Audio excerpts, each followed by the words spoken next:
Hey, welcome to another video in the Deobfuscation series. Today we're going to be talking about Ironbrew. So, what is Ironbrew? It is a Lua 5.1 obfuscator by DEF CON 42. It uses a modified version of Ruby. So how does it work? We compile the input script to bytecode using Lua C, which is the official Lua bytecode compiler.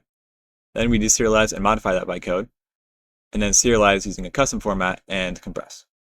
Generate code that interprets the custom bytecode. This is what the output is going to be. So we take the bytecode that the Lua compiler gives us from the input script, we make some modifications to it, and then we serialize it using our own format and compress it. Then we generate code that just runs that bytecode.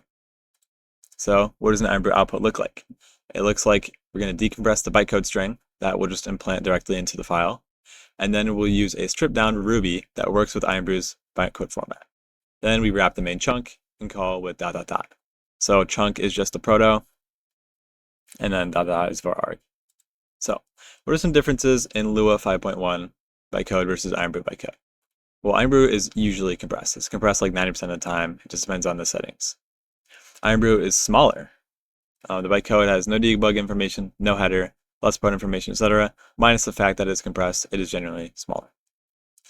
Ironbrew bytes are XOR encrypted, so that's something to worry about. If you're making a deobfuscator, you need to actually find the key and unencrypt all the bytes. Otherwise, it's not going to make any sense. There are many more differences. Their source codes are public. Go read them. So, what about modifications to Ruby that Ironbrew makes? Ironbrew works with Ironbrew bytecode, obviously not Lua 5.1. We talked about the differences in the last slide. The OP mode isn't hard-coded in a table like at the top of a Ruby. It's embedded directly into the instruction. Constants, when we're going through and deserializing, constants get placed directly into the instructions. So we first get the constants table, and then what we do is we read each instruction.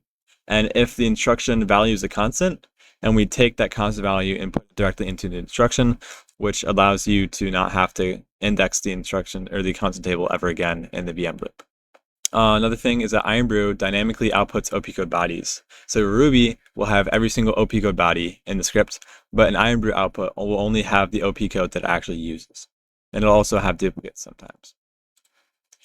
Ironbrew also has super ops, which is a large OP code that represents multiple OP codes in a specific order. Ironbrew has custom OP codes like super ops and like set top, a lot more. And there's many more. Again, many more differences. Their source codes are public. Go read them. So that's it for this one. In the next video, we're actually going to be going into Ironbrew and deobfuscating a very simple script. Thanks for watching.